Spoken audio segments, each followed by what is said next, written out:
Hey, I want to talk about something that you might have used before, but haven't actually heard the term for, and that would be the pigeonhole principle. Now, what does this actually mean?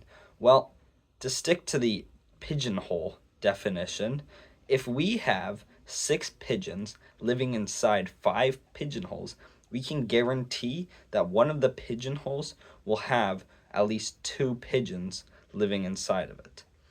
So, what does that mean mathematically? Well, if we have n plus 1 objects inside n boxes, we can guarantee, I'm not going to write this whole thing out. We can guarantee that one of the boxes will have 2 objects inside of it.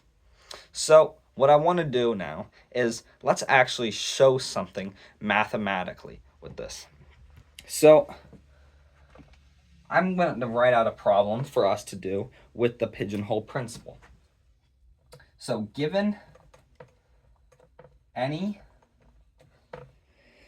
collection of 10 points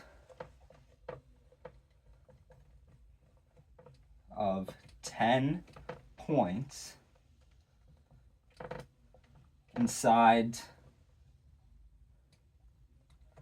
a 3x3 box, let's write it, square, we can know that 2 points will be at a maximum distance of square root of 2 from each other. Now, how can we actually show this with the pigeonhole principle? Well, let's just start out. Let's draw our 3x3 box, all right?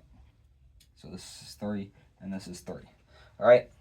Now, what can we do?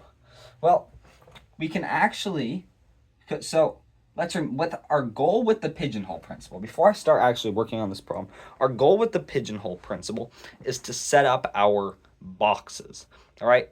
And in this case, we're working with literal boxes, but it might not always be that way. We're trying to set up our boxes, and in this case, we're working with 10 objects, points, right? So we want to set up whatever the amount of objects are minus 1 boxes, right?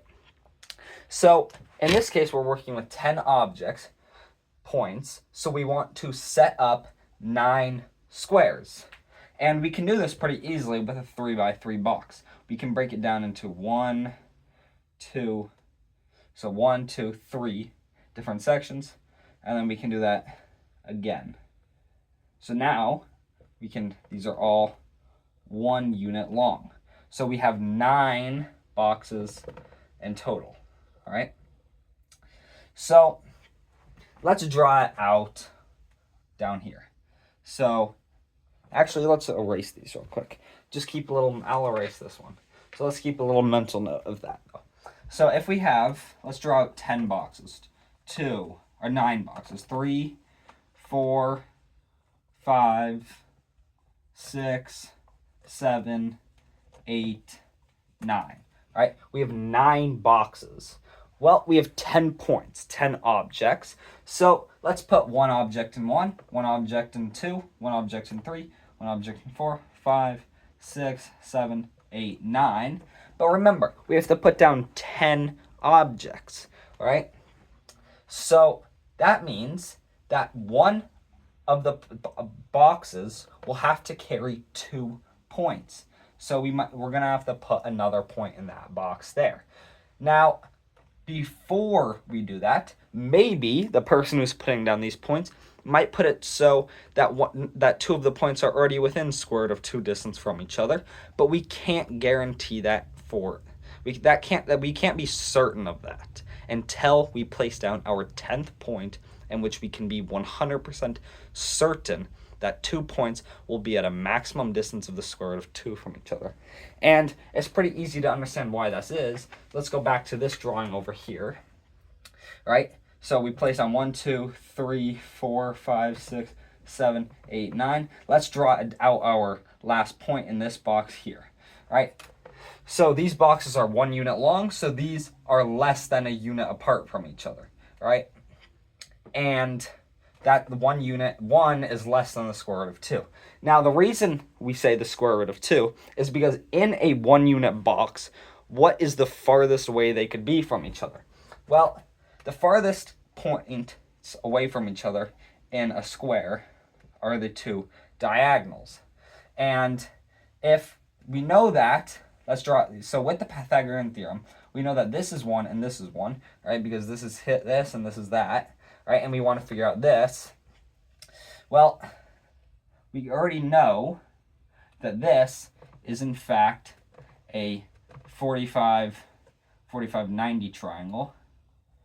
All right, and then we can say, based on that this is square root of 2. You could also do that with the Pythagorean theorem, but it's easier to do with 45, 90 triangles. So based on that, we have now, I have, hopefully, at least, I have convinced this statement here to be true to you.